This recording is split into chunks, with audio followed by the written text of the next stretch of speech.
गजेंद्र की समर्पण स्तुति। इस अध्याय में गजेंद्र की स्तुतियों का वर्णन हुआ है। ऐसा प्रतीत होता है कि गजेंद्र पूर्वजन्म में इंद्रद्युम्न नामक मनुष्य था जिसने परमेश्वर की एक स्तुति सीखी हुई थी। सौभाग्यवश उसे वह स्तुति स्मरण हो आई और वह मन ही मन उसका जप करने लगा। सर्वप्रथम उसने भगवान को नमस्कार किया, किंतु घड़ियाल द्वारा आक्रमण के फलस्वरूप अपनी विषम स्थिति के कारण ठीक से स्तुति न कर सकने के लिए उसने अपनी असमर्थता व्यक्त की। फिर भी उसने मंत्र का जप करने का प्रयास किया और निम्नलिखित उचित शब्दों में अपनी बात कह सुनाई। भगवान समस्त कारणों के कारण है। वे आदि पुरुष हैं जिनसे प्रत्येक वस्तु पैदा हुई है। वे इस विराट जगत के मूल कारण हैं और सारा विश्व उन्हीं पर टिका है। तो भी वे दिव्य हैं क्योंकि वे सभी इस जगत में अपनी बहिरंगा शक्ति से ही कार्य करते हैं। वे अध्यात्मगत बैकुंठ या गोलोक वृंदावन में सदैव स्थित रहते हैं जहां तरे अपनी नित्य लीलाओं में मग्न रहते हैं। यह भौतिक जगत उनकी बहिरंगा शक्ति या भौतिक प्रकृति का प्रतिफल है जो उनके निर्देशन में कार्य करती है। इसी कारण से सृजन, पालन तथा संहार होता रहता है। भगवान सदा विद्यमान रहते हैं। अभक्त के लिए इसे समझ पाना दुरूह है। यद्यपि दिव्य भगवान सबों के लिए अनुभवगम्य है, किंतु केवल शुद्ध भक्त ही उनकी उपस्थिति तथा कार्यकलापों का अनुभव कर पाते हैं। वे जन्म, मृत्यु, जरा तथा व्याधि से सर्वथा मुक्त हैं। निसंदेह यदि कोई इस जगत में उनकी शरण ग्रहण करता है तो वे भी उस दिव्य पद को प्राप्त होता है। भगवान भक्तों के संतोष के लिए परित्राणाय साधूनाय प्रकट होते हैं और अपने कार्यकलापों का प्राकट्य करते हैं। उनका प्राकट्य, तिरोधान तथा उनकी अन्य लीलाएं तनिक भी भौतिक नहीं होती। जो भी इस रहस्य को जानता है वे भगवधाम में प्रवेश कर सकता है। भगवान में सारे प्रतिकूल तत्वों का समंजन होता है। वे प्रत्येक हृदय में स्थित रहते हैं। वे हर वस्तु के नियामक हैं, सारे कार्यों के साक्षी हैं और समस्त जीवों के आदि स्रोत हैं। निसंदेह सारे जीव उनके अंश हैं क्योंकि वे महाविष्णु के उद्गम हैं जो इस संसार में रहने वाले सारे जीवों के स्रोत हैं। भगवान हमारी इंद्रियों के कार्यों का अवलोकन कर सकते हैं क्योंकि भगवान की कृपा से ही वे कार्य कर सकती हैं और भौतिक फल प्राप्त करती हैं। यद्यपि वे प्रत्येक वस्तु के आदि स्रोत हैं, किंतु उनका कोई भी उपजात द्रव्य उनका स्पर्श नहीं कर पाता। इस प्रकार वे उक्त सोने की खान के समान हैं, जो आभूषणों के स्वर्ण का उद्गम तो है, किंतु आभूषणों से सर्वथा भिन्न है। भगवान की पूजा फनचरात्र मेमताई विधि से को जाती है। वे हमारे ज्ञान के उद्गम हैं और हमें मुक्ति प्रदान करने वाले हैं। अतएव हमारा कर्तव्य है कि हम भक्तों के उपदेशों के अनुसार, विशेषतया गुरुवार के उपदेश के अनुसार, उन्हें समझें। यद्यपि हमसे सत्वगुण प्रचन्न रहता है, किंतु संत पुरुषों तथा गुरुवार के उपदेशों का पालन करने से हम भवबंधन से मुक्त हो सकते हैं। अभक्त भगवान के आत्म प्रकाशित भौतिक स्वरूप की आराधना करते हैं। ज्ञानी लोग उनके निर्विशेष रूप की आराधना करते हैं और योगी जन उनके अंतर्यामी परमात्मा रूप की प्रशंसा करते हैं। किंतु पुरुष के रूप में उनके आदि स्वरूप को केवल भक्त ही समझ पाते हैं। भगवान बद्ध जीवों के अंधकार को भगवद गीता में दिए गए अपने उपदेशों द्वारा दूर करने में समर्थ हैं। वे दिव्य गुणों के सागर हैं और देहात्म बुद्धि से मुक्त हुए पुरुषों द्वारा ही समझे जा सकते हैं। वे अपनी अहेतु की कृपा से बद्ध जीव को भवबंधन से छुड़ाकर भगवधाम वापस भेज सकते हैं और अपना निजी पार्षद बना सकते हैं। फिर भी शुद्ध भक्त भगवधाम वापस जाने की इच्छा नहीं रखता। वे तो इसी जगत में सेवा करके ही प्रसन्न रहता है। वह भगवान से किसी वस्तु की याचना नहीं करता। उसकी एकमात्र प्रार्थना यही रहती है कि वह देहात्म बुद्धि से छूटकर भगवान की दिव्य प्रेमा भक्ति में लगा रहे। इस प्रकार गजेंद्र ने सीधे भगवान की स्तुति की और उसे उनमें किसी देवता का भ्रम नहीं हुआ। उसे देखने कोई भी देवता नहीं आए, यहाँ तक कि ब्रह्मा या शिव भी नहीं। प्रत्युत गरुड़ पर आसीन साक्षात भगवान नारायण उसके समक्ष प्रकट हुए। गजेंद्र ने अपनी सूंड उठाकर उनका अभिवादन किया और भगवान ने तुरंत ही घड़ियाल समेत जिसने उसका पांव पकड़ रखा था उसे जल के बाहर निकाल लिया। तब भगवान ने उस घड़ियाल को मार डाला और इस तरह गजेंद्र की रक्षा की। श्री भद्रायणी रुवाचे एवं व्यवसितो बुद्धया समाधाय मनोहृदि जजा परम जाप्य प्राग जन्मणि अनुशिक्षितम। एक शब्दार्थ श्री सुखदेव गोस्वामी ने आगे कहा, तत्पश्चात गजेंद्र ने पना मनपूर्ण बुद्धि के साथ अपने हृदय में स्थिर कर लिया और उस मंत्र का जप प्रारंभ किया जिसे उसने इंद्रद्युम्न के रूप में अपने पूर्वजन्म में सीखा था और जो कृष्ण की कृपा से उसे स्मरण था। तात्पर्य, ऐसे स्मरण का वर्णन भगवद गीता 6.43 से 44 में इस प्रकार हुआ है। तत्र ते बुद्धि संयोग लभते पौदेहिकम यत्ते चततु ध्रुवै संसिद्धौ कुरु नंदन। पुव्यासेन तेनाय विहयते भावशो 5 पे इन श्लोकों में यह विश्वास दिलाया गया है कि यदि भक्ति में लगा हुआ व्यक्ति नीचे गिर भी जाता है तो वे पतित नहीं होता, अपितु उसे ऐसे पद पर रखा जाता है जिससे वह कालक्रम में भगवान को स्मरण करेगा। जैसा कि बाद में बताया जाएगा, गजेंद्र पहले इंद्रद्युम्न नामक राजा था, किंतु किन्हीं कारणों से वे अगले जन्म में गजेंद्र बना। अब गजेंद्र संकट में था और यद्यपि उसका शरीर मनुष्य से भिन्न था, किंतु उसे वह स्तोत्र स्मरण था जिसे वह पूर्व जन्म में जपा करता था। यत्ते चततो भूय संसिद्धों को नंदन। मनुष्य को सिद्धि प्राप्त करने में समर्थ होने के लिए कृष्ण उसे फिर से अपना स्मरण कराने का अवसर प्रदान करते हैं। यहाँ यह सिद्ध हो जाता है क्योंकि यद्यपि गजेंद्र संकट में पड़ गया था, किंतु यह उसके लिए अवसर था कि वह अपने पूर्व भक्त कार्यों को स्मरण करे जिससे वह तुरंत भगवान द्वारा उबारा जा सके। इससे यह अनिवार्य हो जाता है कि कृष्ण भावनामृत के सारे भक्त किसी मंत्र का जप करने का अभ्यास करें। निश्चय ही मनुष्य को हरे कृष्ण मंत्र का जप करना चाहिए क्योंकि यह महामंत्र है। मनुष्य को चाहिए कि वह चिंतामणि प्रकर सद्मसु नृसिंह स्तोत्र जतो नृसिंह पर तो नरसिंहो यतो यामे तत्तो नृह के जाप का अभ्यास करें। प्रत्येक भक्त को किसी न किसी मंत्र के पूर्ण रूपेण जप का अभ्यास करना चाहिए जिससे भले ही वे इस जीवन में पूर्ण आध्यात्मिक चेतना न प्राप्त कर सके, किंतु अगले जीवन में वे पशु होने पर भी कृष्ण भावनामृत को न भूल सकेगा।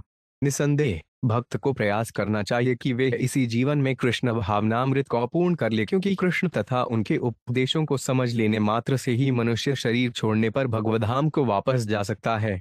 यदि किसी का पतन भी हो तो भी कृष्ण भावनामृत का अभ्यास व्यर्थ नहीं जाता। उदाहरणार्थ, अजामिल ने बचपन में अपने पिता के निर्देशन में नारायण जप का अभ्यास किया था, किंतु बाद में अपनी युवावस्था में उसका पतन हो गया। वे शराबी, स्त्रीगामी, चोर तथा उच्चका बन गया। यद्यपि उसने अपने पुत्र नारायण को बुलाने के लिए नारायण के नाम का उच्चारण किया था, फिर भी पाप कर्मों में लिप्त होकर भी वह उन्नति कर गया। अतएव हमें किसी भी परिस्थिति में हरे कृष्ण मंत्र का जप करना नहीं भूलना चाहिए। इससे हमें बड़े से बड़े संकट में सहायता मिलेगी, जैसा कि हम गजेंद्र के जीवन में पाते हैं। श्री गजेंद्र वाच 3 नमो भगवते तस्मै यतेत चिदात्मकम् पुरुषाय दिबीजाय परेशाय अभिद्धिम हे। 2 शब्दार्थ गजेंद्र ने कहा, मैं परम पुरुष वासुदेव को सादर नमस्कार करता हूँ। 37 नमो भगवते वासुदेवाय। उन्हीं के कारण यह शरीर आत्मा की उपस्थिति के कारण कर्म करता है, अतएव वे प्रत्येक जीव के मूल कारण है। वे ब्रह्मा तथा शिव जैसे महापुरुषों के लिए पूजनीय हैं और वे प्रत्येक जीव के हृदय में प्रविष्ट हैं। मैं उनका ध्यान करता हूँ। तात्पर्य, इस श्लोक में एतद्विदाते का एक पद अत्यंत महत्वपूर्ण है। भौतिक शरीर निश्चय ही भौतिक तत्वों से बना हुआ है, किंतु जब कृष्ण भावनामृत का ज्ञान हो जाता है तो यह शरीर भौतिक न रहकर आध्यात्मिक बन जाता है। भौतिक शरीर इंद्रिय भोग के लिए है, किंतु आध्यात्मिक शरीर भगवान की दिव्य प्रेमा भक्ति में लगा रहता है। अतएव हम जो भक्त भगवान की सेवा में लगकर निरंतर उन्हीं का चिंतन करता रहता है, उसके शरीर को कभी भी भौतिक नहीं मानना चाहिए। इसीलिए आदेश दिया गया है गुरुषु नरमति, गुरु को कभी भी भौतिक शरीरधारी सामान्य मनुष्य नहीं समझना चाहिए। अर्चय कृष्णो शिलाधि। प्रत्येक व्यक्ति जानता है कि मंदिर का अर्चा विग्रह पत्थर का बना होता है, किंतु यह सोचना अपराध है कि अर्चा विग्रह मात्र पत्थर है। इसी प्रकार गुरुवार के शरीर को भौतिक अवयवों से बना सोचना अपराध है। नास्तिक लोग सोचते हैं कि भक्तगण मूर्खतावश पत्थर को मूर्ति की पूजा ईश्वर के रूप में करते हैं और एक सामान्य पुरुष की गुरुवार के रूप में, किंतु तथ्य यह है कि कृष्ण की सर्वशक्तिमानता से अर्चा विग्रह की तथाकथित पत्थर मूर्ति प्रत्यक्ष भगवान होती है और गुरुवार का शरीर प्रत्यक्ष आध्यात्मिक होता है। ऐसे शुद्ध भक्त को, जो अनन्य भक्ति में लगा रहता है, दिव्यपद पर स्थित मानना चाहिए। सगुणान समतीतान ब्रह्मभूयाय कल्पते। अतएव हमें चाहिए कि भगवान को सादर नमस्कार करें, जिनकी कृपा से तथाकथित भौतिक वस्तुएं भी आध्यात्मिक कार्य में लग जाने पर आध्यात्मिक बन जाती हैं। ओडार प्रणव भगवान की प्रतीकात्मक ध्वनि अभिव्यक्ति है। 54 तत्सत ध्रुवती निर्देशों भ्रमण श्रीवेद स्परित 55 तत्सत। ये 3 शब्द तुरंत परम पुरुष का आह्वान करते हैं। अतएव कृष्ण कहते हैं कि वे सभी मंत्रों में ओडार हैं। प्रणव सर्ववेदेषु, सारे जैदिक मंत्रों का उच्चारण तुरंत भगवान को इंगित करने के लिए ओडार से प्रारंभ होता है। उदाहरणार्थ, श्रीमद् भागवत का शुभारंभ 34 नमो भगवते वासुदेवाय से होता है। भगवान वासुदेव एवं ओडार प्रणव में कोई अंतर नहीं है। हमें यह समझने में सतर्क रहना चाहिए कि ओडभार किसी निराकार का सूचक नहीं है। निसंदेह इस श्लोक में तुरंत 74 नमो भगवते आया है। भगवान एक व्यक्ति हैं। इस तरह ऊर्ध्वभार परम पुरुष का स्वरूप है। ऊर्जुगर का अर्थ निराकार नहीं होता जैसा कि मायावादी चिंतक मानते हैं। पुरुषाय शब्द से यहाँ यह स्पष्ट रूप से व्यक्त है। उडार से संबोधित परम सतित परम पुरुष है, वह निराकार नहीं है। यदि वह पुरुष न होता तो वे इस ब्रह्मांड का इतना बड़ा अग्रणी नियामक कैसे बनता। यद्यपि ब्रह्मा, शिव तथा विष्णु इस ब्रह्मांड के परम नियंता हैं, किंतु भगवान विष्णु को शिव तथा ब्रह्मा भी नमस्कार करते हैं। इसीलिए इस श्लोक में परिशाय शब्द व्यवहृत हुआ है, जो यह सूचित करता है कि भगवान बड़े बड़े देवताओं द्वारा भी आराध्य हैं। परिशाय का अर्थ है परमेश्वर। ब्रह्मा तथा शिव ईश्वर या महान नियंता हैं, किंतु भगवान विष्णु परमेश्वर अर्थात परम नियंता हैं। यस्मिनिदं नियतश्रीमन् येनेदं य इदं स्वयं यो पांचमात् परस्माच् परस्तां प्रपद में स्वयं भुवम। 3 शब्दार्थ भगवान ही वह परम पद है जिस पर प्रत्येक वस्तु टिकी हुई है। वे अवयव हैं जिससे प्रत्येक वस्तु उत्पन्न हुई है तथा वे पुरुष हैं जिसने सृष्टि की रचना की और जो इस विराट विश्व के एकमात्र कारण है। फिर भी वे कारण कार्य से पृथक हैं। मैं उन भगवान की शरण ग्रहण करता हूँ जो सभी प्रकार से आत्मनिर्भर हैं। तात्पर्य भगवद गीता 9.4 में भगवान कहते हैं, मया तत्मेवं सर्व जगद व्यक्त मूर्तिना, मैं भगवान हूँ किंतु सभी कुछ मेरी शक्ति पर निर्भर है। जिस प्रकार मिट्टी का पात्र मिट्टी पर निर्भर रहता है, जिस स्थान पर मिट्टी का पात्र टिका रहता है वह भी मिट्टी है। यह मिट्टी का पात्र कुम्हार द्वारा बनाया जाता है, जिसका शरीर मिट्टी का बना होता है। कुम्हार का चाक जिससे मिट्टी का पात्र बनता है मिट्टी का अंश होता है और जिन अवयवों से पात्र बना रहता है वे भी मिट्टी के होते हैं। जैसी कि जीवंती अतिम्नत्र से पुष्टि होती है यत ढोवा इमानि भूतनी जायन्ते यहन जातानि जीवनि यत प्रन्नते भयसंविष्णति। प्रत्येक वस्तु का मूल कारण भगवान है और संहार होने पर प्रत्येक वस्तु उन्हीं में प्रविष्ट होती है। प्रकृति यान्ति मामिकाय। इस तरह परमेश्वर भगवान रामचंद्र या भगवान कृष्ण हर वस्तु के मूल कारण हैं। ईश्वर परः कृष्ण सच्चिदानंद विग्रह अनादियोविंद सर्व कारण कारणम। गोविंद नाम से प्रसिद्ध कृष्ण परमनियंता हैं। उनका शरीर नित्य आनंदमय तथा आध्यात्मिक है। वे सबों के उद्गम हैं। उनका कोई अन्य उद्गम नहीं है क्योंकि वे समस्त कारणों के मूल कारण हैं। ब्रह्म संहिता 5.1। भगवान हर वस्तु के कारण हैं किंतु उनका कोई कारण नहीं है। सर्व खल्विदं ब्रह्म मत्स्थाने सर्वभूतानि न चाहतेष्वस्थित।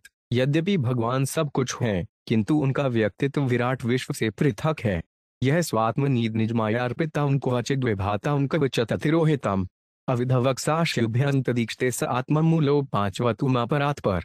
4 शब्दार्थ भगवान अपनी शक्ति के विस्तार द्वारा कभी इस दृश्य जगत को व्यक्त बनाते हैं और कभी इसे अव्यक्त बना देते हैं। वे सभी परिस्थितियों में परम कारण तथा परम कार्य फल प्रेक्षक तथा साक्षी दोनों हैं। इस प्रकार वे सभी वस्तुओं से परे हैं। ऐसे भगवान मेरी रक्षा करें। तात्पर्य भगवान को शक्तियां अनेक हैं, परास्य शक्ति विविधैव श्रूयते। अतएव जब भी वे चाहते हैं अपनी किसी एक शक्ति का उपयोग करते हैं और इस तरह विस्तार करके इस दृश्य जगत की सृष्टि करते हैं। पुनः जब यह दृश्य जगत विनष्ट होता है तो यह उन्हीं में आश्रय पाता है। फिर भी वे अच्युत परम प्रेक्षक हैं। वे किसी भी परिस्थिति में परिवर्तन रहित रहते हैं। वे मात्र साक्षी के रूप में सारी सृष्टि तथा संहार से पृथक रहते हैं। कालेन पदर्नत्वमितेषु कृत्स्नशो लोकेषु पालेषु सर्वहेतुषु तमस्तदासीद गहनवान गभीरम न्यस्तस्य पारेड्भिविराजते विभु।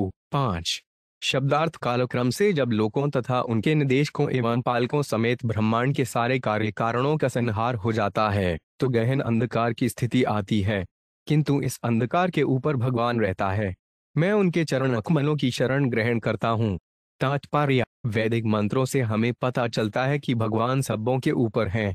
वे ब्रह्मा तथा शिव समेत समस्त देवताओं से ऊपर सर्वश्रेष्ठ हैं। वे परम नियंता हैं। जब उनकी शक्ति से हर वस्तु अदृश्य हो जाती है तो विराट जगत में घना अंधकार छा जाता है, किंतु भगवान सूर्य प्रकाश हैं जैसी कि वैदिक मंत्रों में पुष्टि हुई है। आदित्य वर्ण तम सह परस्तार्थ हमारा दैनिक अनुभव है कि जब हम इस धरती पर रात्रि के अंधकार में होते हैं तो सूर्य आकाश में कहीं न कहीं सदैव चमकता रहता है। इसी प्रकार भगवान परम सूर्य की भांति सदैव चमकते रहते हैं, तब भी जब कालक्रम से समग्र विराट जगत विनष्ट हो जाता है। न यस्य देवार्षय पदम विदु जंतु पुन को पांची इति गंतु मेरे तुम। यथा नटस्य कृतिभिर्विनरेष्ठतो दुरत्ययानुक्रमण समावतु। 6। शब्दार्थ आकर्षक वेशभूषा से ढके रहने तथा विभिन्न प्रकार की गतियों से नाचने के कारण रंगमंच के कलाकार को श्रोता समझ नहीं पाते। इसी प्रकार परम कलाकार के कार्यों तथा स्वरूपों को बड़े बड़े मुनि या देवतागण भी नहीं समझ पाते और बुद्धिहीन तो तनिक भी नहीं, जो पशुओं के तुल्य हैं।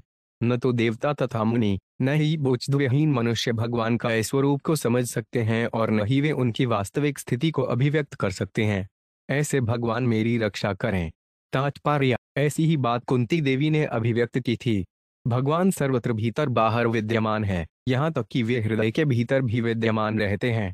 सर्वस्य चाहन हृदय सन्निविष्टो ईश्वर सर्वभूतानां हृदयेषु जड्डुं तिष्ठति। इस प्रकार यह सूचित किया गया है कि भगवान को प्रत्येक हृदय में ढूंढा जा सकता है। अनेकानेक योगी उन्हें पाने का प्रयत्न करते हैं। ध्यानावस्थित तद्यतेन मनसा पश्यन्ति ये योगिन। फिर भी बड़े बड़े योगी, देवता, संत तथा मुनि न तो उस महान कलाकार नट के स्वरूप को समझ पाए, न ही वे उनकी गतियों का अर्थ समझ पाए। तो फिर इस जगत के सामान्य चिंतकों यथा तथाकथित दार्शनिकों के विषय में क्या कहा जा सकता है? उनके लिए उन्हें समझ पाना असंभव है। उनके लिए उन्हीं कथनों को स्वीकार करना चाहिए जिनका उपदेश वे हमारे बीच कृपा करके अवतरित होकर देते हैं। हमें भगवान रामचंद्र, भगवान कृष्ण तथा भगवान श्री चैतन्य महाप्रभु के वचनों को स्वीकार मात्र करना चाहिए और उनके पद चिह्नों पर चलना चाहिए। तभी उनके अवतारों के प्रयोजन को जाना जा सकता है। जन्म कर्म च मे दिव्यमे माम्यो वेति तत्वत् त्यक्त्वादेक पुनर्जन्य नैति मामोति सो अर्जुन। भगवद गीता 4:9। यदि भगवत कृपा से उन्हें कोई जान लेता है तो उसका इसी शरीर में भी तुरंत उद्धार हो जाएगा। तब भौतिक शरीर का कोई कार्य नहीं रह जाता। फिर शरीर जितने भी कार्य करेगा वे कृष्ण भावनामृत के कार्यकलाप होंगे। इस प्रकार मनुष्य अपना शरीर त्याग कर भगवधाम वापस जा सकता है। दिदक्षवो यस्य पद सुमर्लन विमुक्त सदा मुन्ह सुसाधव चरणत्यलोकव्रतम वृणन वने भूतात्म भूता सुहृदय समय गति। 7। शब्दार्थ जो सभी जीवों को संभाव से देखते हैं, जो सबों के मित्रवत हैं तथा जो जंगल में ब्रह्मचर्य, वानप्रस्थ तथा संन्यास व्रत का बिना त्रुटि के अभ्यास करते हैं, ऐसे विमुक्त तथा मुनिगण भगवान के कल्याणप्रद चरण कमलों का दर्शन पाने के इच्छुक रहते हैं। वही भगवान मेरे गंतव्य हों। तात्पर्य: इस श्लोक में भक्तों या आध्यात्मिक चेतना वाले व्यक्तियों के गुणों का वर्णन है। भक्त सबों पर समान दृष्टि रखते हैं, वे उच्च तथा निम्न जातियों में कोई अंतर नहीं देखते। पंडिता समदर्शन, वे हरेक को आत्मा के रूप में देखते हैं जो भगवान का अंश होता है। इस प्रकार वे भगवान को खोज करने के पात्र होते हैं। यह समझते हुए कि भगवान हरेक के मित्र हैं, सुहृदवन् सर्वभूता नाम, वे भगवान को ओर से हरेक से मित्रवतु व्यवहार करते हैं। वे राष्ट्रों या जातियों में भेदभाव न बरतते हुए सर्वत्र कृष्ण भावनामृत अर्थात भगवद्गीता के आदेशों का उपदेश देते हैं। इस प्रकार वे भगवान के चरण कमलों का दर्शन पाने के पात्र होते हैं। कृष्ण भावनामृत में ऐसे उपदेशकों को परमहंस कहा जाता है। जैसा कि विमृक्त सज शब्द से सूचित होता है, उन्हें भौतिक परिस्थितियों से कुछ भी लेना देना नहीं रहता। मनुष्य को चाहिए कि भगवान का दर्शन करने के लिए वे ऐसे भक्त की शरण में जाए। न विद्यते यस्य चर्जन कर्मवान न नाम रूपे गुण दोषेवान वा तथापि लोकाप्य संभवाय यह स्वमायातायनुकालमोचति दबलडंडा तस्मै नमः परिशाय भ्रमणे अनंत शक्तये अरूपाय नम आश्चर्य कर्मणे। 9। शब्दार्थ भगवान भौतिक जन्म, कार्य, नाम, रूप, गुण या दोष से रहित हैं। यह भौतिक जगत जिस अभिप्राय से सृजित और विनष्ट होता रहता है उसकी पूर्ति के लिए वे अपनी मूल अंतरंगा शक्ति द्वारा रामचंद्र या भगवान कृष्ण जैसे मानववत रूप में आते हैं। उनकी शक्ति महान है और वे विभिन्न रूपों में भौतिक कल्मश से सर्वथा मुक्त होकर अद्भुत कर्म करते हैं। अतएव वे परब्रह्म हैं। मैं उन्हें नमस्कार करता हूँ। तात्पर्य: विष्णु पुराण में कहा गया है गुणांशो दोषाश्व मुने व्यतीत समस्त कल्याण गुणात्मिको है। भगवान के न तो भौतिक रूप होता है न भौतिक गुण या दोष। वे आध्यात्मिक हैं और समस्त आध्यात्मिक गुणों के एकमात्र आधार हैं। भगवान ने भगवद्गीता 4:8 में कहा है, परित्राणाय साधूनां विनाशाय च दुष्कृतां, भक्तों को बचाने तथा असुरों का संहार करने के भगवान के कार्य दिव्य होते हैं। भगवान जिसका संहार करते हैं उसे भगवान द्वारा रक्षित भक्त की ही तरह फल मिलता है। दोनों का ही आध्यात्मिक उत्थान होता है। अंतर केवल इतना ही रहता है कि भक्त सीधे वैकुंठ जाकर भगवान का संगी बनता है, जबकि असुर ब्रह्मलोक को जाता है, जो भगवान का निर्विशेष तेज है। किंतु दोनों का ही आध्यात्मिक उत्थान होता है। भगवान द्वारा असुरों का वध या संहार इस भौतिक जगत के वध जैसा नहीं होता। यद्यपि वे प्रकृति के गुणों के अंतर्गत कार्य करते प्रतीत होते हैं, किंतु वे निर्गुण अर्थात प्रकृति के गुणों से ऊपर होते हैं। उनका नाम भौतिक नहीं होता। अन्यथा कोई हरे कृष्ण हरे राम का जप करके मुक्ति कैसे पा सकता है? राम तथा कृष्ण जैसे भगवान के नाम साक्षात राम तथा कृष्ण से अभिन्न है। इस तरह हरे कृष्ण मंत्र के जप से मनुष्य भगवान राम तथा कृष्ण का निरंतर सानिध्य प्राप्त करता है और मुक्त हो जाता है। इसका जीवंत उदाहरण अजामिल है, जो नारायण का नाम जपने मात्र से अपने कार्यकलापों से सदैव परे रहा। यदि अजामिल के साथ यह सही उतरता है, तो भगवान के लिए क्या कहा जा सकता है? जब भगवान इस भौतिक जगत में अवतरित होते हैं, तो जय पदार्थ से उत्पन्न नहीं होते। संपूर्ण भगवद गीता में इसकी पुष्टि हुई है। जन्म कर्मचर में दिव्यमु अवजानंती मायुढ़ा मानुषोतनुमाश्रितम। अतर्व जब हमारे लाभ के लिए दिव्य कर्म करने हेतु भगवान राम या कृष्ण अवतरित होते हैं, तो हमें चाहिए कि हम उन्हें सामान्य मनुष्य न माने। जब भगवान अवतरित होते हैं, तो वे अपनी आध्यात्मिक शक्ति के बल पर ऐसा करते हैं। समधवाम याते माया, चूंकि वे अवतरित होने के लिए भौतिक शक्ति द्वारा बाध्य नहीं किए जाते, अतः वे सदैव दिव्य हैं। मनुष्य को चाहिए कि वे भगवान को सामान्य व्यक्ति न माने। भौतिक नाम तथा रूप तो दूषित होते हैं, किंतु आध्यात्मिक नाम तथा रूप दिव्य होते हैं। नम आत्म प्रदीपाय साक्षिणे परमात्मने नमो गिराम विदुराय मनसश्लेत सांपी। 10 शब्दार्थ में उन आत्म प्रकाशित परमात्मा को नमस्कार करता हूँ जो प्रत्येक हृदय में साक्षी स्वरूप स्थित हैं। वे पृथक जीवात्मा को प्रकाशित करते हैं और जिन तक मन, वाणी या चेतना के प्रयासों द्वारा नहीं पहुंचा जा सकता। तात्पर्य: भगवान कृष्ण को मानसिक, शारीरिक या बौद्धिक प्रयासों से मनुष्य द्वारा नहीं समझा जा सकता। भगवान की कृपा से ही व्यष्टि आत्मा प्रकाशित होता है। इसीलिए भगवान को यहाँ पर आत्म प्रदीप कहा गया है। भगवान सूर्य के समान हैं, जो प्रत्येक वस्तु को प्रकाशित करते हैं, किंतु किसी के द्वारा प्रकाशित नहीं होते। अतएव जो उन्हें जानने का इच्छुक हो, उसे चाहिए कि उनसे प्रकाश प्राप्त करे, जैसा कि भगवद गीता में उपदेश दिया गया है।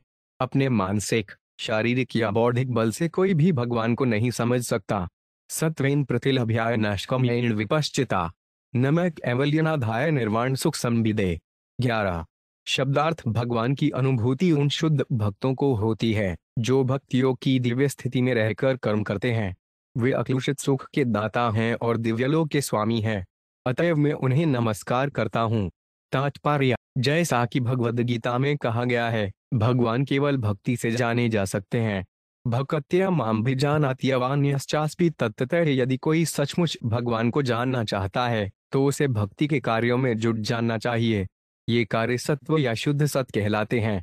भौतिक जगत में सत्वगुणी कार्यों की प्रशंसा की जाती है, क्योंकि ये शुद्ध ब्राह्मण के लक्षण हैं। किंतु भक्ति के कार्य शुद्ध सत्व हैं। दूसरे शब्दों में, वे दिव्य पद पर होते हैं। केवल भक्ति से ही परमेश्वर को समझा जा सकता है। भक्ति को नाशकर्म्य कहा जाता है, किंतु मात्र भौतिक कार्यों के निषेध से काम नहीं चलता। नाशकस्यमित्यच्युत भावर्जितम। जब तक कृष्ण भावनामृत के लिए कार्य नहीं किए जाते, तब तक भौतिक कार्यों को बंद करना लाभप्रद नहीं होगा। नाशकर्म प्राप्त करने की आशा से अनेक उच्च सन्यासियों ने अपने कार्यकलाप बंद कर दिए, फिर भी वे असफल रहे और भौतिक व्यक्तियों की भ्रांति कम करने के लिए पुनः भौतिक पद पर लौट आए। किंतु एक बार भक्ति योग के आध्यात्मिक कार्यों में संलग्न हो जाने पर मनुष्य नीचे नहीं गिरता। अतएव हमारा कृष्ण भावनामृत आंदोलन हर एक को नित्य आध्यात्मिक कार्य में लगाने का एक प्रयास है, जिससे मनुष्य भौतिक कर्मों से छूट जाता है। भक्ति मार्ग के आध्यात्मिक कार्य हैं श्रवण कीर्तन विष्णु स्मरणम पराध सेवनम, जिनसे भगवान को समझा जा सकता है। अतएव जैसा कि यहाँ पर कहा गया है, सत्वेन प्रतिलभ्याय नष्कर्मेण विपश्चिता, उन शुद्ध भक्तों को भगवान की अनुभूति होती है जो दिव्य भक्तियों में रहकर कर्म करते हैं। गोपाल तापी उपनिषद 15 का कथन है, भक्तिरस्य भजन वद्रिहांत्रोपाधि निरासे नैवामुष्पिन मन सह कल्पन्वय तदेक च नाशकर्म्यम। यह नाशकर्म्य की परिभाषा है। कोई मनुष्य तभी नाशकर्म्य में कर्म करता है जब वे इस जीवन में या भावी जीवन में, यह अमूत्र, इसी लोक में या स्वर्गलोक में, निष्काम भाव से कृष्ण भावना भावित कार्यों में पूरी तरह लगा रहता है। अय्याभिलाषिता शून्यम, जब मनुष्य सारे कल्मश से मुक्त हो जाता है और गुरुवार के निर्देशन में भक्ति में रहकर कर्म करता है तो वे नैष्कर्म्य के पद पर होता है। भगवान की सेवा ऐसी दिव्य भक्ति से होती है। मैं उन्हें नमस्कार करता हूँ। नम शांताय घोराय मूढ़ाय गुणधर्मिणे निर्विशेषाय साम्याय नमो ज्ञाग्नाय। 12 शब्दार्थ में सर्वव्यापी भगवान वासुदेव को, भगवान के भयानक रूप नृसिंहदेव को, भगवान के पशु रूप वराहदेव को, निर्विशेषवाद का उपदेश देने वाले भगवान दत्तात्रेय को, भगवान बुधवार को तथा अन्य सारे अवतारों को नमस्कार करता हूँ। मैं उन भगवान को सादर नमस्कार करता हूँ जो निर्गुण है किंतु भौतिक जगत में सत्तो रजो तथा तमो गुणों को स्वीकार करते हैं। मैं निर्विशेष ब्रह्मतेज को भी सादर नमस्कार करता हूँ। पिछले है तात्पर्य। पिछले श्लोकों में बताया गया है कि भगवान निराकार होते हुए भी अपने भक्तों का पक्ष लेने तथा असुरों को मारने के लिए असंख्य रूप धारण करते हैं। जैसा कि श्रीमद् भागवत में कहा गया है, भगवान के इतने अवतार हैं कि वे नदी की लहरों की तरह हैं। नदी की लहरें निरंतर प्रवाहित होती रहती हैं जिससे उन्हें गिन पाना संभव नहीं है। इसी प्रकार कोई यह गणना नहीं कर सकता कि कब और कैसे देश, काल तथा पात्र की आवश्यकताओं के अनुसार भगवान के विविध अवतार प्रकट होते हैं। भगवान शाश्वत रूप से प्रकट होते रहते हैं। जैसा कि भगवद गीता 4.7 में कृष्ण ने कहा है, यदा यदा हि धर्मस्य ग्लानिर्भवति भारत अभ्युत्थानं मद्धर्मस्य तदात्मानं सृजाम्यहम् हे भरतवंशी। जब जब धर्म का ह्रास होता है और अर्थ धर्म का प्रमुख उत्थान होता है उस समय मैं अवतरित होता हूँ। भौतिक जगत में कृष्ण भावनामृत से विपथ होने की सदा संभावना रहती है, अतएव कृष्ण तथा उनके भक्त ऐसी ईश्वर विहीनता को रोकने के लिए विभिन्न रूपों में कार्य करते हैं। निर्विशेषवादी भी, जो भगवान के ज्ञान स्वरूप पर बल देते हैं, भगवान के तेज में लीन होना चाहते हैं। अतएव यहाँ ज्ञान बनाए शब्द सूचित करता है कि भगवान के रूप तथा अस्तित्व पर अविश्वास करने वाले नास्तिकों के लिए ही ये विभिन्न अवतार प्रकट होते हैं। क्योंकि भगवान शिक्षा देने के लिए अनेकानेक रूपों में आते हैं, अतएव कोई यह नहीं कह सकता कि ईश्वर नहीं है। ज्ञानघनाय शब्द का प्रयोग यहाँ विशेषतया उन लोगों के लिए हुआ है जिनका ज्ञान मानसिक चिंतन के माध्यम से भगवान की खोज करते करते पथरा गया है। भगवान को जानने के लिए उथला ज्ञान व्यर्थ होता है, किंतु जब किसी का ज्ञान गहन तथा गंभीर हो जाता है तो वे वासुदेव को समझता है। वासुदेव सर्वामिति समात्मा सुदुर्लभ है। ज्ञानी इस अवस्था को अनेकानेक जन्मों के बाद प्राप्त करता है। अतएव यहाँ पर ज्ञानधनाय शब्द व्यवहृत हुआ है। शांताय शब्द सूचित करता है कि भगवान वासुदेव प्रत्येक जीव के हृदय में स्थित हैं, किंतु जीव के साथ कोई कर्म नहीं करते। निर्विशेषवादी ज्ञानी वासुदेव की अनुभूति तभी कर पाते हैं जब वे ज्ञान में पूर्णतया परिपक्व हो जाते हैं। वासुदेव वह सर्वाभिति समात्मा सुदुर्लभ। क्षेत्रज्ञाय नमस्तुभ्यं सर्वाध्यक्षाय साक्षिणे पुरुषयात्म मूलाय मूल प्रकृति नमः। 13 शब्दार्थ मैं आपको नमस्कार करता हूँ। आप परमात्मा हर एक के अध्यक्ष तथा जो कुछ भी घटित होता है उसके साक्षी हैं। आप परम पुरुष, प्रकृति तथा समग्र भौतिक शक्ति के उद्गम हैं। आप भौतिक शरीर के भी स्वामी हैं, अतएव आप परम पूर्ण हैं। मैं आपको सादर नमस्कार करता हूँ। तात्पर्य। भगवद गीता 13.3 में भगवान कहते हैं, क्षेत्रज्ञ चापि मां विधि सर्वक्षेत्रेशर भारत हे भरतवंशी। तुम्हें यह समझ लेना चाहिए कि मैं सारे शरीरों का ज्ञाता भी हूँ। हमें से हर व्यक्ति सोचता है मैं यह शरीर हूँ या यह मेरा शरीर है, किंतु वास्तव में सच्चाई इससे भिन्न है। हमें यह शरीर परम स्वामी द्वारा प्राप्त है। जीव, जो कि क्षेत्रज्ञ भी है, शरीर का एकमात्र स्वामी नहीं है। शरीर का वास्तविक स्वामी तो भगवान है, जो परम क्षेत्रज्ञ है। उदाहरणार्थ, हम किराए का मकान लेकर उस मकान में रह सकते हैं, किंतु इस मकान का असली स्वामी तो मकान मालिक होता है। इसी प्रकार हमें भी किसी एक प्रकार का शरीर मिलता है जिससे हम इस भौतिक जगत का भोग कर सकते हैं, किंतु इस शरीर का वास्तविक स्वामी तो भगवान होता है। वह सर्वाध्यक्ष कहलाता है क्योंकि इस भौतिक संसार में सारी वस्तुएं उसी की अध्यक्षता में कार्य करती हैं। इसकी पुष्टि भगवद गीता 9.10 में की गई है, जहां भगवान कहते हैं, मया अध्यक्षेन प्रकृति सुयते सच्चराचर हे कुंती पुत्र। यह प्रकृति मेरी अध्यक्षता में कार्य करती हुई सभी चर तथा अचर प्राणियों को उत्पन्न करती है। प्रकृति से न जाने कितनी तरह के जीव प्रकट होते हैं, जिनमें जलचर, पेड़ पौधे, कीट, पक्षी, पशु, मनुष्य तथा देवता सम्मिलित हैं। प्रकृति माता है और भगवान पिता हैं। अहं बीजप्रद पिता कौमक प्रकृति हमें भौतिक शरीर प्रदान कर सकती है, किंतु आत्मा के रूप में हम रहते हैं भगवान के ही अंश रूप में। इसको पुष्टि भगवद गीता 15.7 में हुई है। मैं वांछो जीवलोके जीवधूत सनावन। जीव ईश्वर का अंश होने के कारण इस भौतिक जगत की उपज नहीं है। अतएव इस श्लोक में भगवान को आत्मयूल अर्थात प्रत्येक वस्तु का मूल खोद कहा गया है। वे सारे जीवों के बीज रूप हैं। बीज मां सर्वभूता नाम। भगवद गीता 14.4 में भगवान कहते हैं, सर्वयोनिषु कौन्तेय मूर्तयः संभवन्ति या ताय ब्रह्महद्योनिरः बीजप्रद। पिता, हे कुंती पुत्र, यह समझ लो कि सारी योनियों के जीव इस प्रकृति में ही जन्म लेते हैं और मैं वीर्यदाता पिता हूँ। पौधे, वृक्ष, कीड़े, जलचर, देवता, पशु, पक्षी तथा अन्य सारे जीव भगवान के पुत्र या अंश हैं, किंतु भिन्न भिन्न मानसिक प्रवृत्तियों के साथ संघर्ष करने के कारण उन्हें भिन्न भिन्न प्रकार के शरीर मिलते हैं। मन है बशझानी दियाणी प्रकृति स्थाने कर्षाति। इस प्रकार वे उस प्रकृति के पुत्र हैं जिसके वीर्यदाता भगवान हैं। इस जगत में प्रत्येक जीव अपने अस्तित्व के लिए संघर्ष कर रहा है और जन्म मृत्यु के चक्र से एकमात्र मोक्ष या छुटकारे की विधि है पूर्ण आत्मसमर्पण। इसका संकेत नमः शब्द से मिलता है। मैं आपको नमस्कार करता हूँ। सर्वेंद्रिय गुण दृष्टे सर्व प्रत्यय हेत्वे अस्ताच्छायोक्ताय सदा भासाय ते नमः। 14 शब्दार्थ। भगवान, आप समस्त इंद्रिय विषयों के दृष्टा हैं। आपकी कृपा के बिना संदेहों की समस्या के हल होने की कोई संभावना नहीं है। यह भौतिक जगत आपके अनुरूप छाया के समान है। निसंदेह मनुष्य इस भौतिक जगत को सत्य मानता है क्योंकि इससे आपके अस्तित्व की झलक मिलती है। तात्पर्य। इस श्लोक का भावानुवाद इस प्रकार होगा, इंद्रिय कर्मों के विषय वास्तव में आपके द्वारा देखे जाते हैं। आपके निर्देशन के बिना जीव एक पग भी आगे नहीं बढ़ सकता। जैसी कि भगवद गीता 15.15 में पुष्टि हुई है, सर्वस्य चाहन हृदय सत्रिविष्टो मतः स्मृतिज्ञ नाम पोहनम च आप हर एक के हृदय में स्थित हैं और आपसे ही स्मृति तथा विस्मृति आती है। छाये व्यस्य भुवनाने विभर्ती दुर्गा माया के वशीभूत जीव इस भौतिक जगत का आनंद लूटना चाहता है, किंतु जब तक आप आदेश नहीं देते तथा उन्हें स्मरण नहीं दिलाते तब तक वे अपने जीवन के छायाव्रत आभासी उद्देश्य का अनुसरण करने में प्रगति नहीं कर सकता। बद्धजीव जन्म जन्मांतर गलत लक्ष्य की ओर प्रगति करता जाता है और उसे इस लक्ष्य का स्मरण आप द्वारा ही दिलाया जाता है। एक जन्म में बद्ध जीव किसी एक लक्ष्य की ओर प्रगति करना चाहता है, किंतु शरीर बदलने पर वह हर बात भूल जाता है।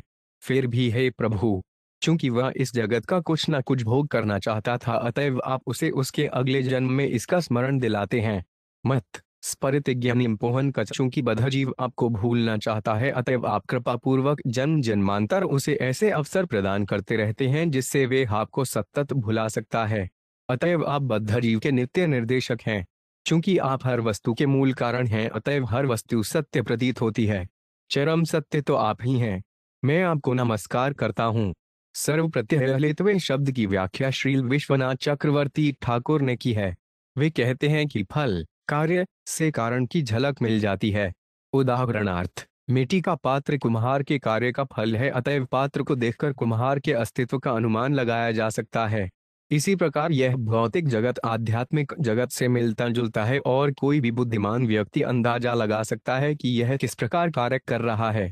जैसा कि भगवद गीता में बताया गया है, मयाध्यक्षेन प्रकृति सुयते सच्चियाचरम। भौतिक जगत की गतिविधियों से ऐसा प्रतीत होता है कि उनके पीछे भगवान की अध्यक्षता कार्य कर रही है। नमो नमस्ते अखिल कारणाय निष्कारणाय अद्भुत कारणाय सर्वांग मामनाय हार्णवाय नमो 5 वर्गाय परायणाय। 15 शब्दार्थ। भगवान, आप समस्त कारणों के कारण हैं, किंतु आपका अपना कोई कारण नहीं है, अतएव आप हर वस्तु के अद्भुत कारण हैं। मैं आपको अपना सादर नमस्कार अर्पित करता हूँ। आप पंचकरात्र तथा वेदांत सूत्र जैसे शास्त्रों में निहित वैदिक ज्ञान के आश्रय हैं, जो आपके साक्षात स्वरूप हैं और परंपरा पद्धति के स्रोत हैं। चौकी मोक्ष प्रदाता आप ही हैं, अतएव आप ही अध्यात्मवादियों के एकमात्र आश्रय हैं। मैं आपको सादर नमस्कार करता हूँ। तात्पर्य। यहाँ पर भगवान को अद्भुत कारण कहा गया है। वे इस बात में अद्भुत हैं कि उनसे असंख्य वस्तुएं उद्भूत होने पर भी जन्मा यस्य यथै वे पूर्ण बने रहते हैं। पूर्णस्य पूर्णमादाय पूर्णमेवावशिष्यते। भौतिक जगत में हमारा अनुभव है कि यदि हमारे बैंक खाते में 10 लाख डॉलर हो तो हम ज्यों ज्यों धन निकालते जाते हैं त्यों त्यों बैंक की रकम घटती जाती है और अंत में वे शून्य हो जाती है। किंतु भगवान इतने पूर्ण हैं कि यदि उनके असंख्य विस्तार हो जाएं तो भी वे वही भगवान बने रहते हैं। पूर्णस्य यूर्णमादाय पूर्णमेवावशिष्यते, इसीलिए वे अद्भुत कारण है। गोविंदमादि पुरुषमहं भजामि। ईश्वर परम कृष्ण सच्चिदानंद विग्रह है, अनादिरादियोविंद सर्व कारण कारणम। गोविंद नाम से विख्यात कृष्ण परमनियंता हैं। उनका शरीर शाश्वत, आनंदमय तथा आध्यात्मिक है। वे सबों के उद्गम हैं। उनका कोई अन्य उद्गम नहीं है, क्योंकि वे सभी कारणों के कारण हैं। ब्रह्म संहिता 5.1। इस भौतिक जगत से भी हम समझ सकते हैं कि सूर्य लाखों वर्षों से अस्तित्व में है और ऊष्मा कोई परिवर्तकान तथा प्रकाश देता रहा है, फिर भी उसकी वही शक्ति बनी हुई है, उसमें कोई परिवर्तन नहीं आता। तो निरंतर फिर उस परम कारण परब्रह्म कृष्ण के विषय में क्या कहा जाए। उनसे हर वस्तु निरंतर उद्भूत होती रहती है, फिर भी वे मूल स्वरूप सच्चिदानंद विग्रह बनाए रहते हैं। कृष्ण स्वयं भगवद गीता 10:8 में कहते हैं, मत्तः सर्व प्रवर्ते, मुझी से हर वस्तु उद्भूत है। हर वस्तु कृष्ण से निरंतर जदभूत होती है, तो भी वे वहीं कृष्ण बने रहते हैं और बदलते नहीं हैं। अतएव वे उन समस्त आध्यात्मवादियों के आश्रय हैं जो भवबंधन से छूटने के इच्छुक हैं। हर एक को कृष्ण की शरण में जाना चाहिए। इसीलिए सलाह दी गई है, अकाम सर्व कायों वा मोक्ष काम उधारधि तीव्रेन भक्ति योगी नियजित पुरुष परम। चाहे कोई सकाम हो या निष्काम या फिर भगवान के अस्तित्व में तल्लीन होना चाहता हो, वह तभी बुद्धिमानु कहा जाएगा जब वह दिव्य प्रेमा भक्ति करके भगवान कृष्ण की पूजा करता हो। थायवत 2 मार्च 10। कृष्ण परम भ्रतम था परंधाय है। अतएव कुछ भी चाहने वाले को, चाहे वे कर्मों हो, ज्ञानी हो या योगी हो, गंभीरता पूर्वक भगवान की अनुभूति करने का प्रयत्न करना चाहिए, तभी उसकी सारी इच्छाएं पूर्ण हो सकेंगी।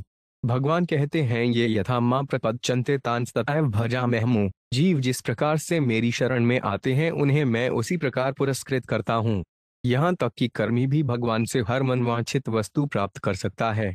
कृष्ण के लिए इच्छित वस्तु की पूर्ति करना तनिक भी कठिन नहीं है, किंतु मुक्ति प्राप्त करने के लिए मनुष्य को वास्तव में भगवान कृष्ण की पूजा करनी आवश्यक है।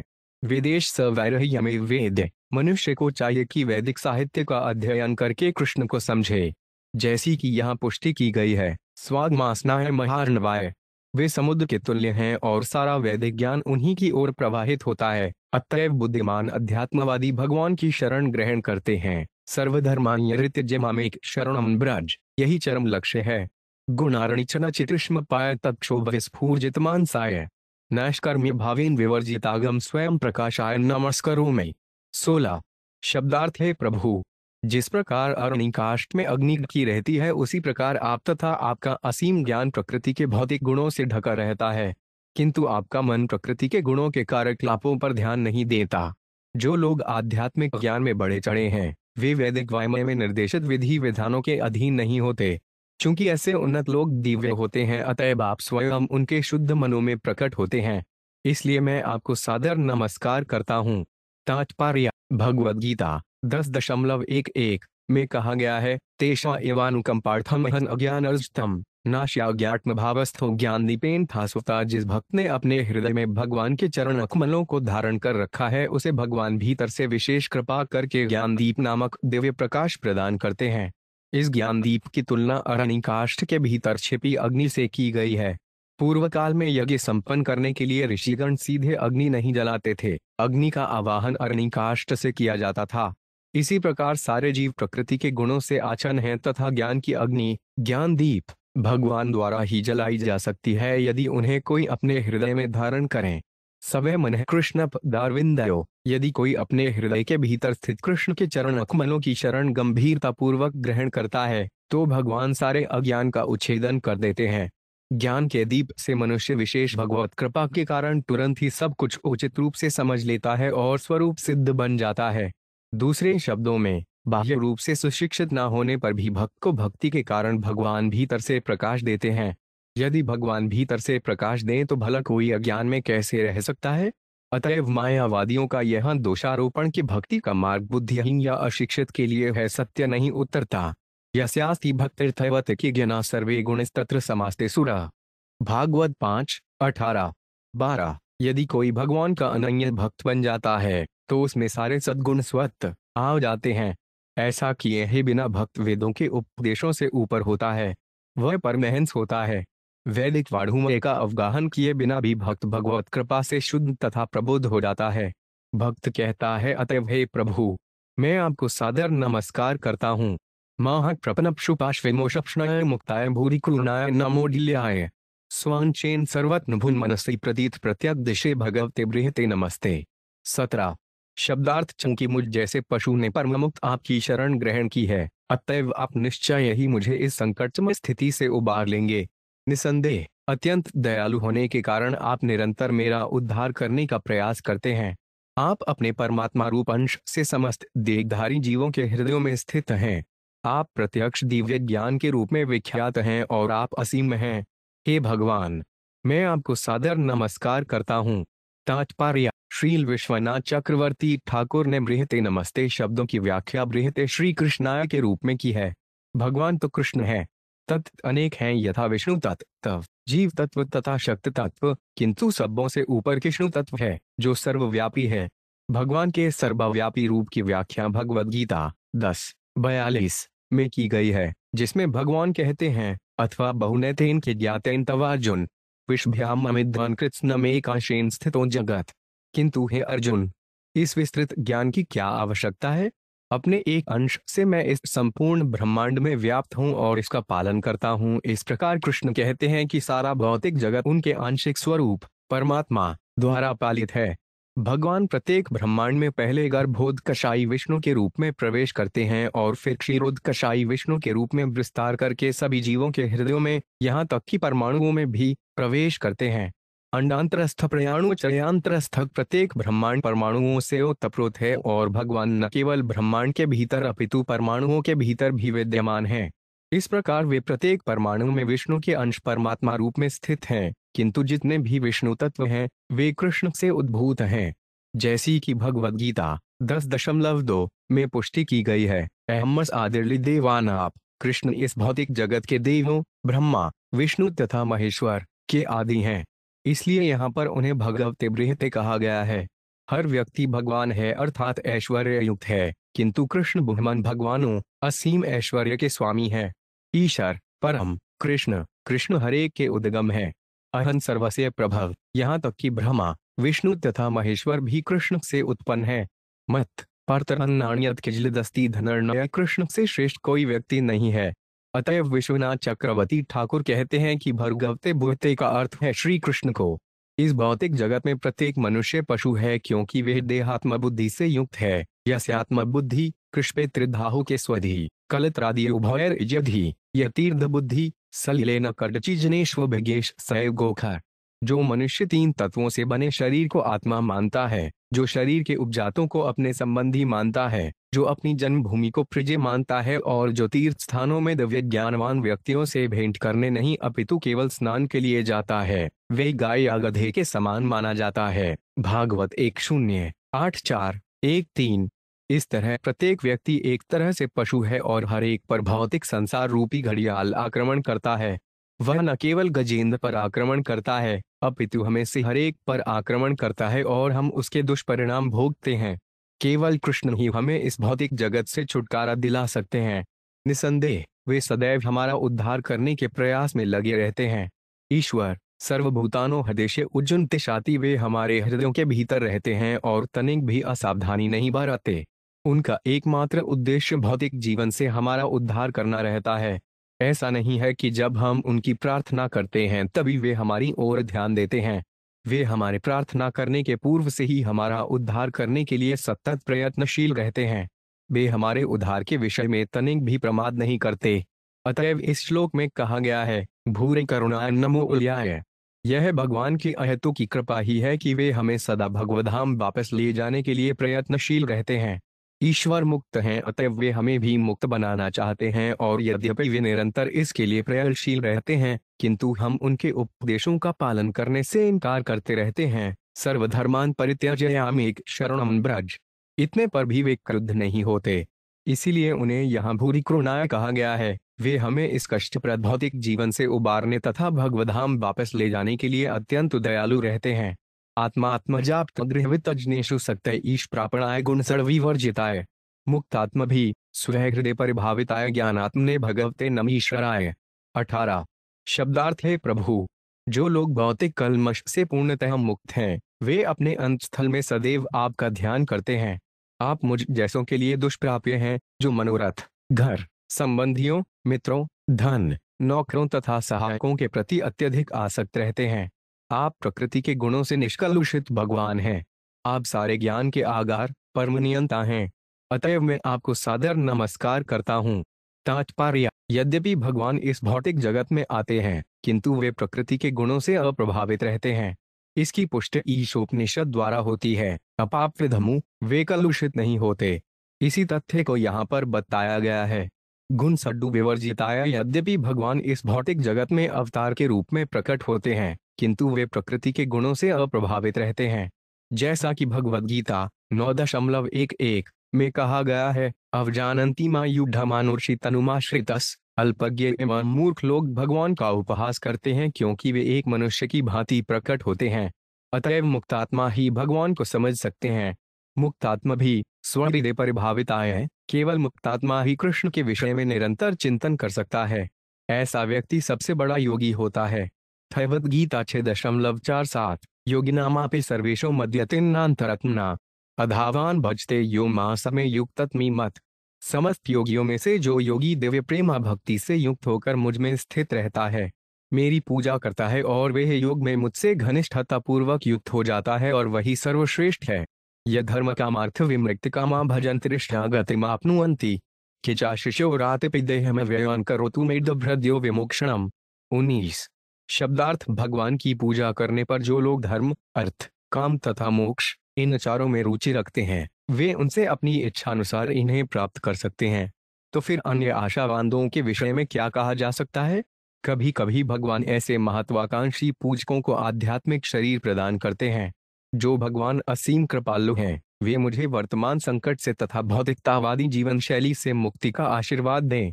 तात्पर्य: इस भौतिक जगत में कुछ लोग अकामी होते हैं, कुछ सकामी तथा कुछ धर्म, अर्थ, काम एवं अंततः मोक्ष की कामना करते हैं।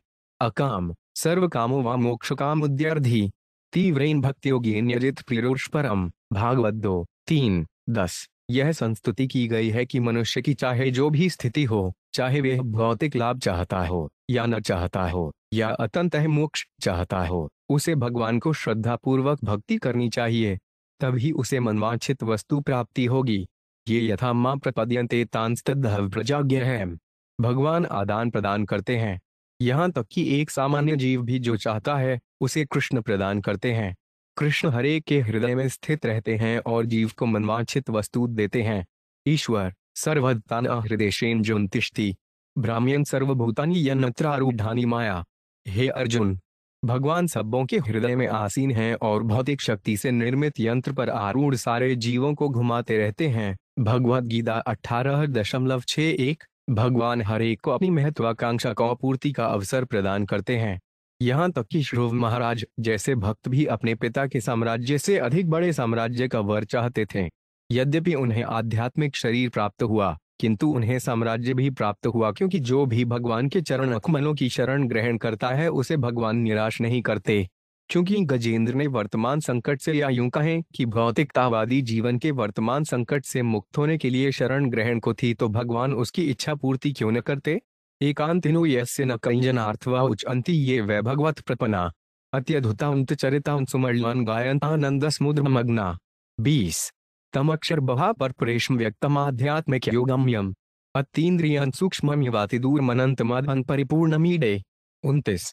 शब्दार्थ: ऐसे अनन्य भक्त जिन्हें भगवान की सेवा करने के अतिरिक्त अन्य कोई चाह नहीं रहती, वे पूर्णतः शरणागत होकर उनकी पूजा करते हैं और उनके आश्चर्यजनक तथा शुभ कार्यकलापों के विषय में सदैव सुनते तथा कीर्तन करते हैं। इस प्रकार वे सदैव दिव्य आनंद के सागर में मग्न रहते हैं। ऐसे भक्त भगवान से कोई वरदान नहीं मांगते, किंतु मैं तो संकट में हूँ, अतएव मैं उन भगवान की स्तुति करता हूँ जो शाश्वत रूप में विद्यमान है, जो अदृश्य है, जो ब्रह्मा जैसे महापुरुषों के भी स्वामी हैं और जो केवल दिव्य भक्ति योग द्वारा ही प्राप्य हैं। अत्यंत सूक्ष्म होने के कारण वे मेरी इंद्रियों की पहुंच से तथा समस्त बाह्य अनुभूति से परे हैं। वे असीम हैं, वे आदि कारण हैं और सभी तरह से पूर्ण हैं। मैं उनको नमस्कार करता हूँ।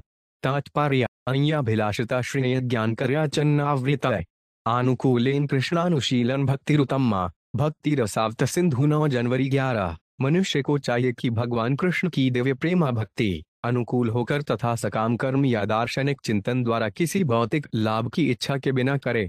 यह शुद्ध भक्ति कहलाती है। अनन्य भक्तों को भगवान से कुछ भी नहीं मांगना होता, किंतु गजेंद्र परिस्थितिवश अविलंब वर मांग रहा था क्योंकि उसके समक्ष बचाव का कोई अन्य उपाय नहीं था।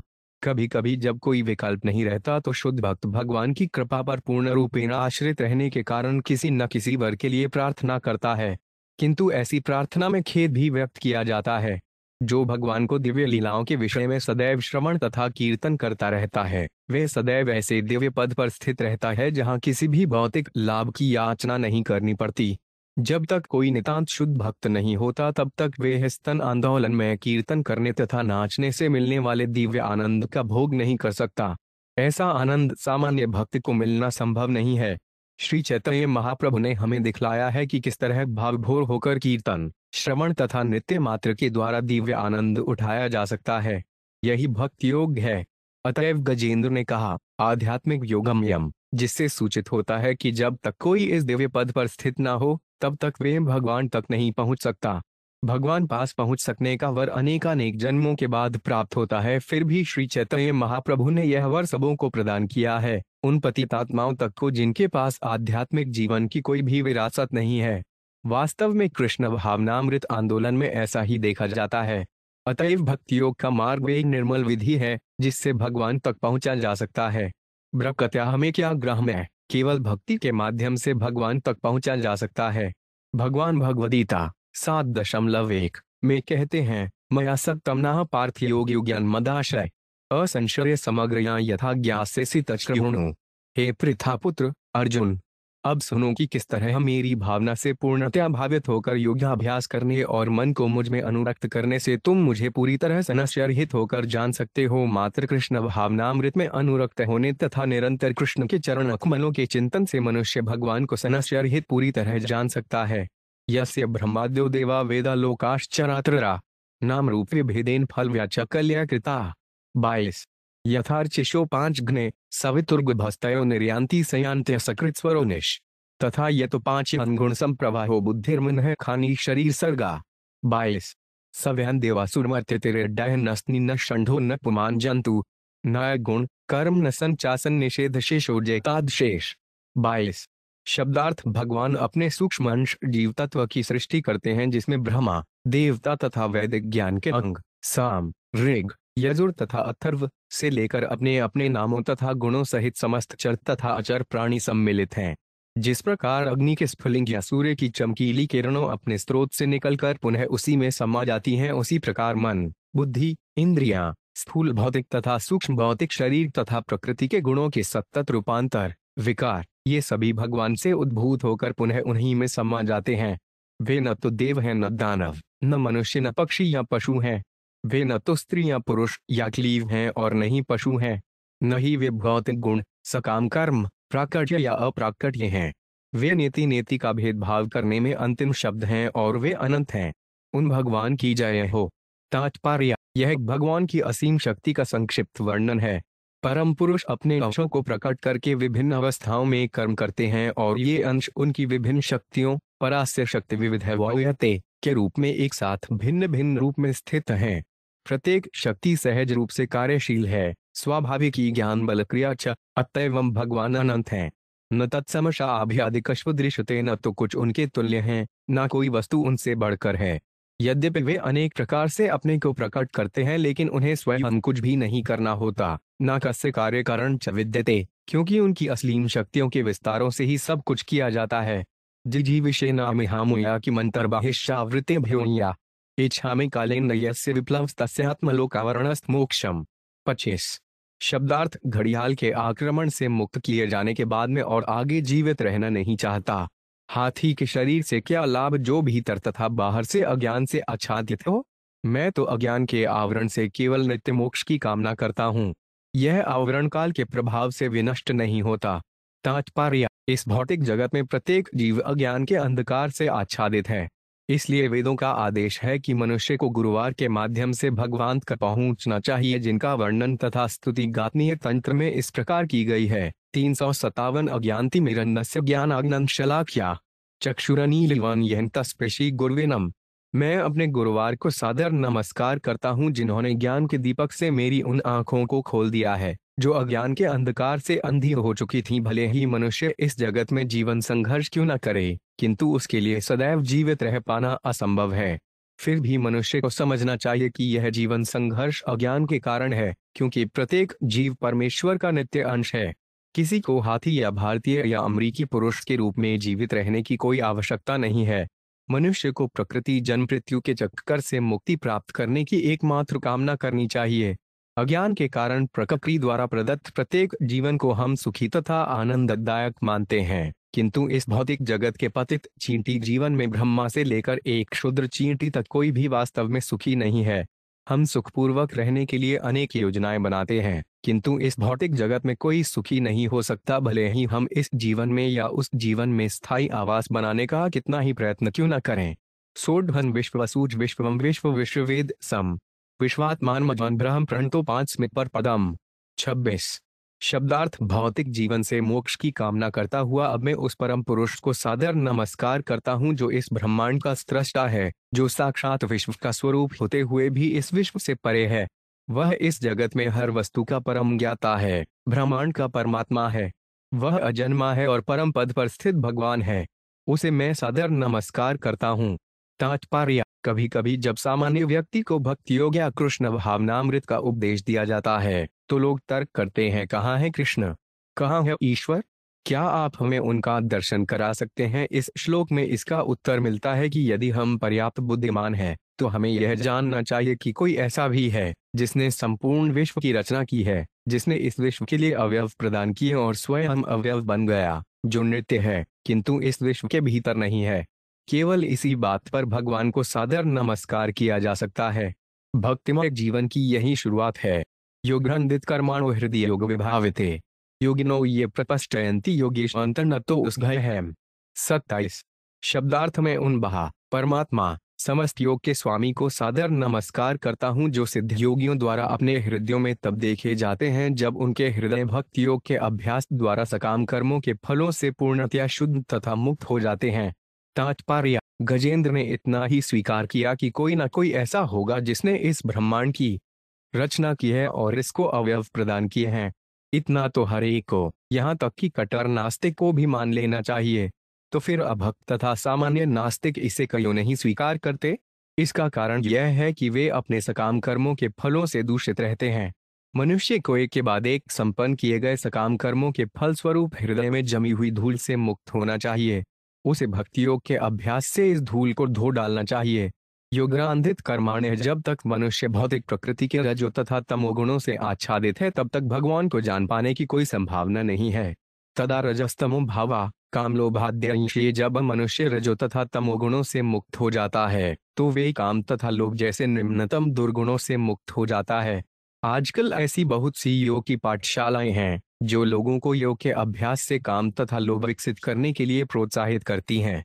अतएव लोग तथाकथित योग अभ्यास के लिए अत्यंत लालायित रहते हैं, किंतु योग को वास्तविक विधि यहाँ पर वर्णित है, जैसा कि अधिकृत रूप में श्रीमद् भागवत 1.2.1.3.1 में कहा गया है। ध्यानावस्थित वध्यतेन मनसा पश्यन्ति य योगिन, योगी वे है जो भगवान के चरण कमलों का सदैव ध्यान करता है।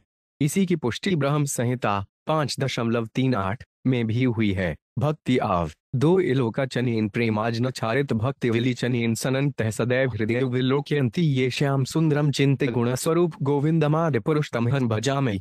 मैं आदि भगवान गोविंद की पूजा करता हूँ जो साक्षात श्याम सुंदर या कृष्ण हैं, जिनके गुण चिंतित एवं असंख्य हैं, जिन्हें शुद्ध भक्त अपने हृदयों में प्रेम रूपी अजन लगी हुई भक्ति में आंखों से देखते हैं। भक्ति योगी श्याम सुंदर को, श्याम वर्ण वाले सुंदर कृष्ण को निरंतर देखता है।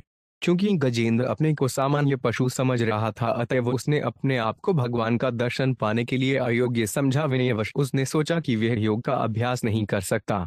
दूसरे शब्दों में, भला ऐसे लोग जो देहात्म बुद्धि के कारण पशुओं के समान हैं और जिनकी चेतना शुद्ध नहीं है, योग का अभ्यास कैसे कर सकते हैं?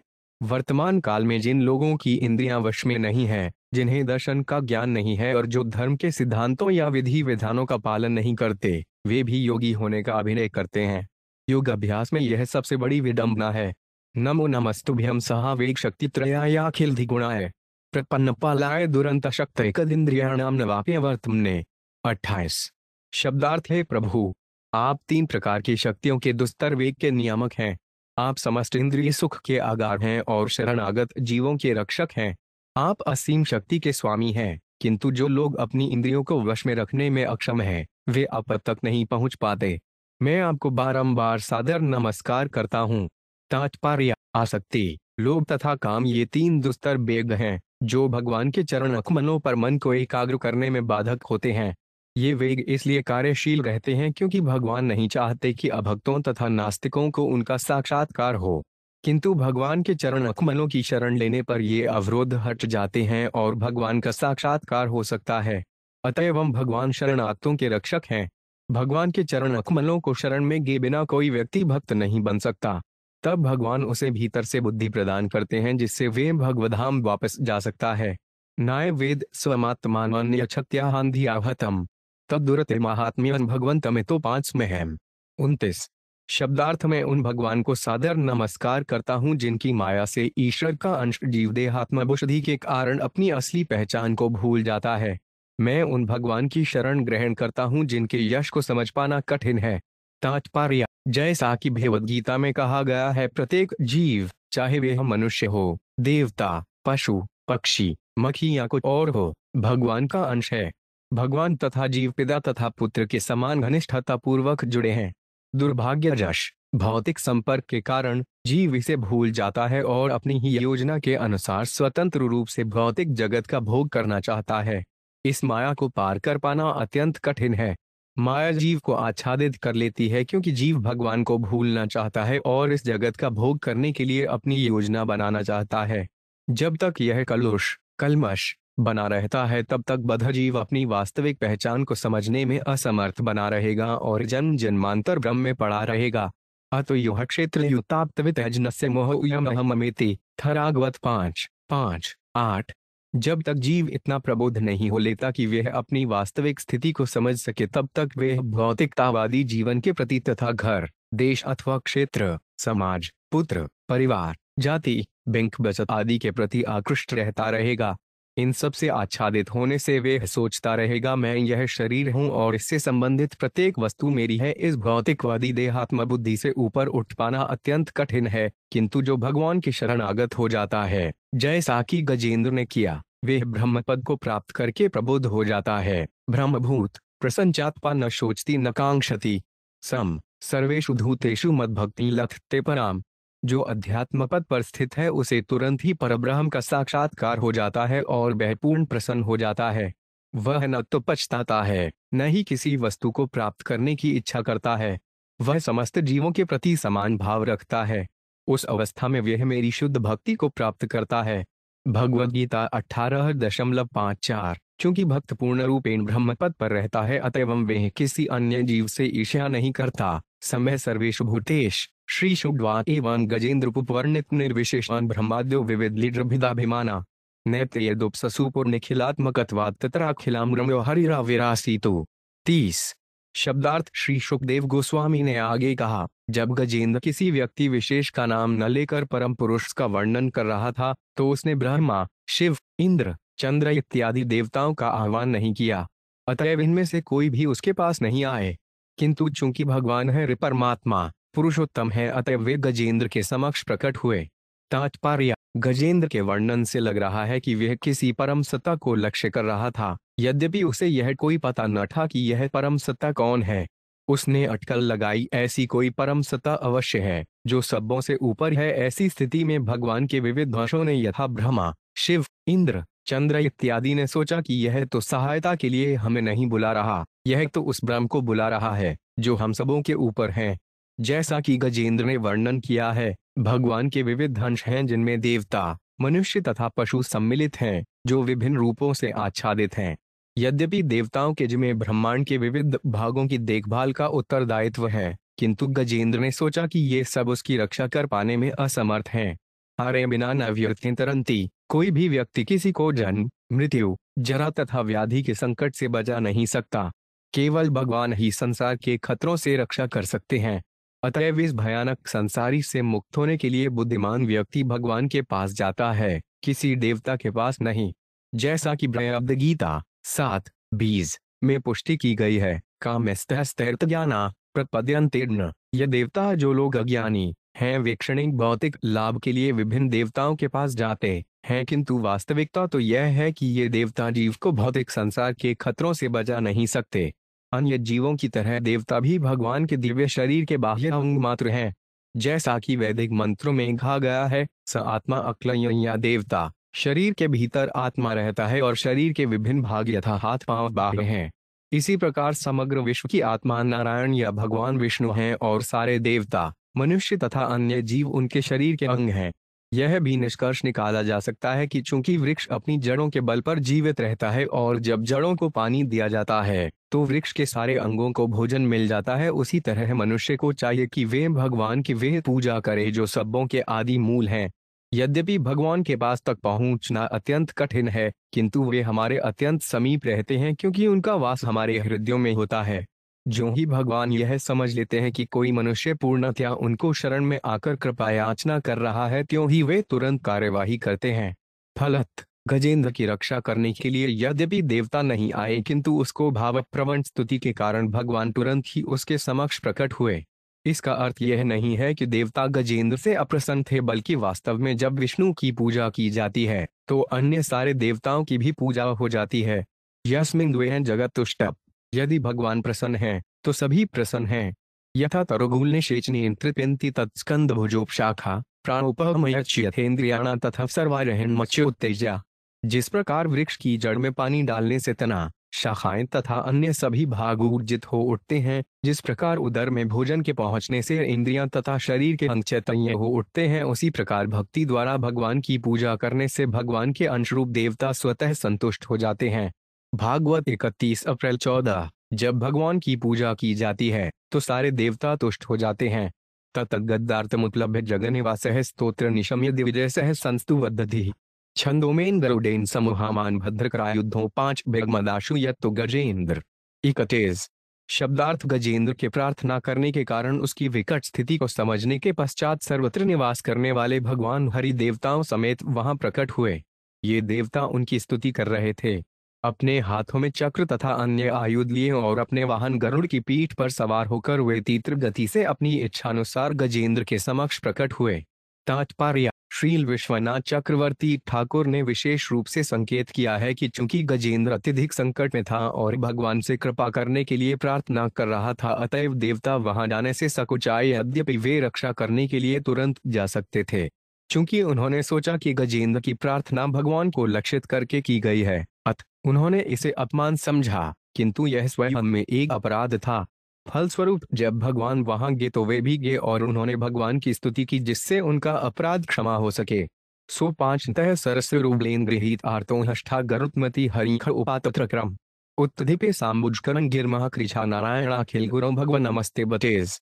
शब्दार्थ: घड़ियाल ने गजेंद्र को जल में बलपूर्वक पकड़ रखा था, जिससे वे अत्यधिक पीड़ा का अनुभव कर रहा था, किंतु जब उसने देखा कि नारायण अपना चक्र घुमाते हुए गरुड़ की पीठ पर बैठकर आकाश में आ रहे हैं, तो उसने तुरंत ही अपनी सूंड में एक मल का एक फूल ले लिया और अपनी वेदना के कारण अत्यंत कठिनाई से निम्नलिखित शब्द कहे: हे भगवान नारायण, हे ब्रह्मांड के स्वामी, हे परमेश्वर, मैं आपको सादर नमस्कार करता हूँ। तात्पर्य: गजेंद्र भगवान का दर्शन पाने के लिए इतना इच्छुक था कि जब उसने भगवान को आकाश में आते देखा तो उसने अत्यंत पीड़ा से तथा मन स्वर में भगवान को नमस्कार किया। भक्त भयावह स्थिति को भी भयानक नहीं मानता, क्योंकि ऐसी संकटपूर्ण स्थिति में वे अत्यंत आनंद से भगवान से प्रार्थना कर सकता है। इस प्रकार भक्त संकट को एक सुअवसर मानता है। तथेनुकंपा सुसमीक्षमाण: जब भक्त विकट संकट में होता है तो वह इस संकट को भगवान की महती कृपा मानता है, क्योंकि यह संकट भगवान का निष्ठापूर्वक तथा एकाग्रचित्त से चिंतन करने का अवसर प्रदान करता है। तते अनुकंपा सुसमीक्षा यानोक्थ ज्ञान एवातिकृतान् विप्राकय। भागवत 1:0-1:4-8। वह भगवान पर दोषारोपण नहीं करता कि उनके कारण भक्त ऐसी संकटपूर्ण स्थिति में फंस गया है, प्रत्युत वे अपनी संकटपूर्ण स्थिति को अपने विगत दुष्कर्मों का फल मानता है और इस अवसर को भगवान की प्रार्थना करने का सुयोग समझता है और भगवान को धन्यवाद देता है कि उसे ऐसा अवसर मिला। जब भक्त इस प्रकार रहता है तो उसकी मुक्ति भगवधाम पुनरागमन सुनिश्चित रहती है। हम इसे गजेंद्र के उदाहरण से सत्य मान सकते हैं क्योंकि उसने अत्यंत आतुरता से भगवान की प्रार्थना की और इस तरह उसे तुरंत भगवधाम लौटने का अवसर प्राप्त हो गया। तम वीक्ष पीड़ित मज सहसावतीर्य सग्रहमाशु सरसकृत्योजहार ग्रहमद्य पाटित मुखादृणा गजेन्द्रन संपश्यत आहरिर्मुमुचक्षियाणाम। 33। शब्दार्थ तत्पश्चात गजेंद्र को ऐसी पीड़ित अवस्था में देखकर अजन्मा भगवान हरि तुरंत हेतु की कृपावश गरुड़ की पीठ से नीचे उतरे और गजेंद्र को घड़ियाल समेत जल के बाहर खींच लाए। तब समस्त देवताओं की उपस्थिति में जो सारा हश्य देख रहे थे, भगवान ने अपने चक्र से घड़ियाल के मुख को उसके शरीर से पृथक कर दिया। इस प्रकार उन्होंने गजेंद्र को बचा लिया। इस प्रकार श्रीमद् भागवत के अष्टम स्कंद के अंतर्गत गजेंद्र की समर्पण स्तुति नामक तीसरे अध्याय के भक्ति वेदांत तात्पर्य पूर्ण हुए।